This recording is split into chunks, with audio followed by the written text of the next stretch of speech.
இனிமேல் தொட்டாலே தூக்கு தண்டனை தான் அப்படிங்கிற மாதிரி தமிழகத்துல சட்ட நடவடிக்கைகளை கடுமையாக்க போறாங்களா? விஜய் அவரு அதிரடியான முடிவுகளை எடுக்க போறாரா? அந்த வகையில தூத்துக்குடி மாவட்டம் விளாத்திக்குளம் அருகே நடந்த வேடநத்தம் கிராமத்துல மாணவிக்கு நடந்த கொடூரத்துக்கு இப்ப சரியான தண்டனை கிடைச்சிருக்கு. வாங்க என்னாச்சுங்கிறத பார்க்கலாம். கடந்த மார்ச் மாதம் 10ஆம் தேதி மாலை தன்னோட வீட்டுல இருந்து அருகே இருக்க காட்டு பகுதிக்கு இயற்கை உபாதை கழிக்க சென்ற நிலையில காணாம போன அந்த மாணவிக்கு பாலியல் வன்கொடுமை நடந்து அந்த மாணவி கொடூரமா இருந்தது எல்லாருக்குமே மிகப்பெரிய அதிர்ச்சியை கொடுத்துச்சு. கொலையாளிய கண்டுபிடிக்க பல இடங்கள்ல தேடியும் எங்கேயுமே கிடைக்கவே இல்ல. போலீசாருக்கே மிகப்பெரிய போராட்டமா இருந்துச்சு. கொலையாளிய கண்டுபிடிங்கன்னு எல்லாருமே போராட்டம் பண்ணாங்க. அந்த வகையில சிசிடிவி கேமராவில பதிவாகி இருந்த காட்சிகள் மூலம் சாயல்குடியை சேர்ந்த தர்ம முனீஸ்வரனை போலீசார் வந்து தேடி கண்டுபிடிச்சாங்க. குளத்தூர் காவல் நிலையத்துல தர்ம முனீஸ்வரன் மீது வழக்கு பதிவு இருந்துச்சு. பலத்த பாதுகாப்போட வேடநத்தம் காட்டு பகுதிக்கு போலீசார் அழைத்து சென்று சம்பவத்தை நடித்தெல்லாம் காண்பிக்க சொன்னாங்க.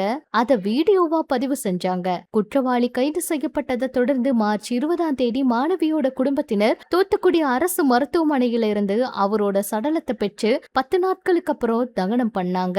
இந்த வழக்கு தூத்துக்குடி போக்சோ நீதிமன்றத்துல நடைபெற்று வந்துச்சு. இந்த நிலையில போலீசார் விரைந்து செயல்பட்டு நீதிமன்றத்துல குற்றப்பத்திரிகை தாக்கல் பண்ணாங்க. இந்த வழக்கு தொடர்பா பல்வேறு சாட்சிகள் கிட்ட விசாரணை நடந்துச்சு. 21ஆம் தேதி அனைத்து விசாரணை நடைமுறைகளும் முறைப்படி நிறைவடைந்ததை தொடர்ந்து இந்த வழக்குல மே 25ஆம் தேதி திங்கட்கிழமையான இன்று தூத்துக்குடி மாவட்ட போக்சோ நீதிமன்ற நீதிபதி பிரீதா தீர்ப்பு வழங்கியிருக்காங்க.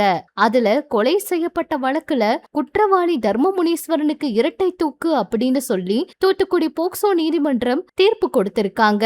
இனிமேல் தமிழகத்துல இந்த மாதிரி எல்லாம் கொடுமை நடந்துச்சுன்னா கண்டிப்பா இந்த மாதிரி தூக்கு தண்டனை கொடுத்தா மட்டும்தான் இந்த பிரச்சனை எல்லாம் நடக்காம இருக்கும். அப்பதான் எல்லாருக்கும் பயம் இருக்கும் அப்படின்னு சட்ட நடவடிக்கைகள்ல அதிகமான கடுமையான தண்டனைகளை கொண்டு வர போறாங்களா அப்படிங்கிற பல கேள்விகள் இருக்கு. ஏற்கனவே விஜய் அவரு ஆட்சிக்கு வந்தா பெண்கள் குழந்தைகளோட பாதுகாப்ப நிச்சயமா வந்து பாதுகாப்போம், அவங்கள எப்பவும் விடமாட்டோம்னு சொல்லியிருந்தாரு. ஆனா சமீபத்துல கோவையில நடந்த சம்பவம் மிகப்பெரிய அதிர்ச்சியை ஏற்படுத்தி இருக்க நிலையில அடுத்தடுத்து கேள்விகளை அவர்கிட்ட கேட்டுட்டே இருக்காங்க. அவரும் தீவிரமான ஆலோசனைகளை நடத்தி வராராம். இது எல்லாத்துக்கும் கூடிய விரைவில் ஒரு முற்றுப்புள்ளி வைப்பாருன்னு எதிர்பார்ப்பு இருக்குங்க. இப்ப வெளியாகி இருக்க இந்த செய்தியை பத்தி நீங்க என்ன நினைக்கிறீங்க? உங்களோட கருத்து என்னங்கறத மறக்காம சொல்லுங்க.